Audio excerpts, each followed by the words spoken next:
I'm completely winning against a 2300 after 6 moves. That can't be possible, right? But after this video, you will change idea. So I'm playing with white, and as you can see, my opponent is rated 2300, he is a pretty strong player, and I'm an e4 player, so I decided to play e4. And my opponent replied with c5, the Sicilian. Now, the Sicilian is a pretty strong defense, is also really theoretical, so you need to know your stuff pretty well. So you might try to play something different than knight on f3. And for this reason, in the past, I used to play knight on c3, the close Sicilian, but recently I'm playing a move which is really strong against the Sicilian, which is c3, the Alapin Sicilian. And I think, personally, for me, that's the best opening against the Sicilian, because people, first of all, don't know theory, and second, white has a lot of attacking chance. My opponent replied with knight on c6, which is a move, and the point of playing c3 is that I just want to play d4. And you can take the pawn, although if you take it, you just leave me with a huge center. And the best move is actually playing d5, trying to counter-attack in the center. You don't want to give me a lot of space. But instead, my opponent played e6. Now, e6 is already kind of a wrong move. It's not the best because you give me the chance to play d5 and take even more space. And that's exactly what I played. At this level, if you don't take advantage of your opponent's mistakes in the opening, you're not going to win, so you have to do that. And I'm taking a lot of space, and also my opponent has to waste the time moving the knight. Now, the best move is playing knight on e5, and I knew that because, I mean, it's obvious. What else do you want to play? If you play knight on e5, for example, it's not that you are losing it. Because, for example, let's say I play queen on e2, you always have queen on e7. You can't play this though, because in that case I have f4 and you actually lose the knight. But if you defend the knight with the queen, I mean, yes, I can play f4, but after that I just move the knight and whatever. I mean, and black is not pinned, so it doesn't have any problem. So this was the best move probably. But my opponent, instead of doing that, decided to play knight back on b8, so undeveloping a knight. And at this point, I knew for the fact I was already much better. Now, I'm not winning, it's almost +2, but I mean, I'm still not winning. But what I have in this position is a lot of space, as you can see. This pawn is actually great. And also, I'm going to develop a piece, and I'm also going to be up in development, because let's say I develop a bishop, my opponent has 0 pieces developed.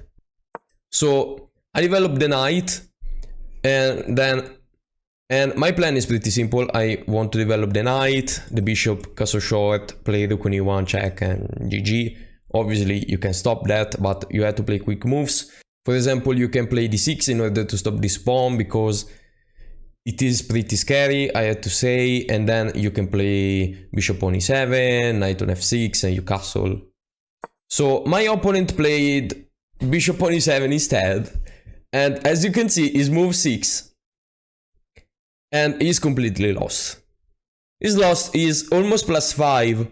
I mean, the depth of the stockfish is 20. I think that if you can calculate more moves, it's even more than that. It's probably +6 or something like that. Is that lost? If I play d6. And that's why you should play d6 by yourself. So I can't play it. I saw this move, but I thought that after I play d6, okay, the bishop moves. Let's say you can move this way, for example. But after I give a check, the king can just move on f8. And I mean, yes, I'm much better, but I thought this wasn't the best move to play. In fact, it's not. Instead of playing queen on e2, you should just play, it says, knight on a3. Well, knight on a3, I can't really explain it. So it says bishop on c4. Yeah, I guess you still want to castle. He's going to play king on f8 and he's going to have an hard time. So yeah, if we want to be really precise, I should have played this move at this point, and that was the winning move. Instead of playing it, I just played bishop on c4, which, I mean, I still have a considerable advantage, but my opponent now can just play d6. So that was a mistake. I thought that even if we played d6, I had a lot of activity, so I had zero problems. But my opponent, instead of playing that, decided to develop the knight on f6, and that's a really bad move. I mean, at this point that I developed the bishop, I don't have to wait. I mean, I can just castle and put a rook there, so obviously I have to play d6. Also, the bishop can go on f6 and just has to go on f8, and the difference is that if the bishop is on f8, you can't have the king on f8, which means that you are dead lost. In fact, now he's saying he's plus 4.6, but it's much more than that. Now, I mean, it's over. Yeah, I play d6 obviously, and he has to go back. And now I can check with the queen, and I thought about that. But what I can do, which is the best move too, is that I can just castle, and I have a point, because people tend to rush sometimes, and that's also why I didn't play this move early on, although I should have, because my opponent could have defended. But you can see that in this position, he just can't move. The king is blocked. Can't move the king. If you move the bishop, I mean, you have to sack the bishop for the pawn, so nothing really change. And the difference is that I'm going to have a rook on e1, and I can use the queen for doing something else. So that makes a lot of sense. I mean, he can't defend. I can just castle, waste a move, and he can't defend. That's what I saw, and that was the best move. Now he develops the queen, then to do something. The point is that now the king has the d8 square, and obviously I can check him now. If you block with the bishop, I just take and you lose a piece for no reason at all. So at this point, you can just move the king. And now I have a lot of moves to choose from. Now obviously it's dead lost. And I can play bishop on f4, for example. Knight on e5 or knight on g5. Didn't play bishop on f4 because I thought that playing knight on g5 or knight on e5 was much faster, and I was sure that I was going to win a lot of material, which is true. So I decided to play knight on e5. Why not knight on g5? Because knight on e5 is more in the center, so usually that's the best move. But I don't really have a really good explanation. It's just because usually that's the best move, putting a piece in the center. But even if you play knight on g5, I don't think that makes a lot of difference, to be honest. And by the way, knight on e5 as knight on g5 just threatens to take this pawn and to win with rook. Also, you don't really want to go back with the king because that's a really bad move. I can still play this anyway, so I mean, it's not a problem. I take the pawn, we check, and I win the rook, so you can't really do that. So he decided to take the pawn. I mean, at this point, he's basically a desperado. It's probably the best move, to be fair, because this pawn was really strong, but now you just lose a ton of material, so I take with check. The king has to move, and now we don't want to take the bishop. We want to take the rook, because this is just a free piece. This way I'm just trading pieces, which is not the right move, obviously. And my opponent is trying to develop something, because, I mean, what else do you want to do? Now, you could just resign, because obviously that lost, but he decided to keep going for some moves.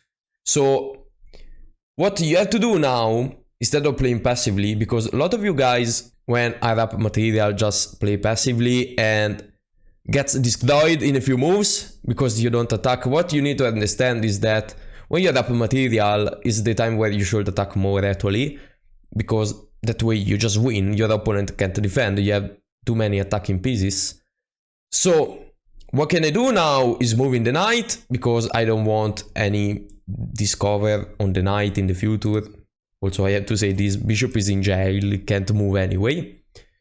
You need to waste a lot of moves to just develop the bishop, but playing knight on f7 just threatens to take the bishop and also save the knight. So, I mean, it's obviously a really clever move to play. And now he played knight on e5. And that's really... And what I did is really instructive. So, when you wrap material, you should trade, because, yes, it's true that the knight is hanging, but my opponent is still left with the queen, and he is a really strong player, so they can be tricky. So instead of doing that, there is another really good move, which is just taking the bishop with the queen. And what this move does is that you have to take with the queen, obviously. I mean, the queen is under attack, you lost a piece, so you basically have to take. I take back. And what I did in this position is that I played his most powerful piece. I'm up a ton of material, so I'm sure I'm winning. Because otherwise, if I win a piece, yes, I'm up even more material, but maybe my opponent has a click left.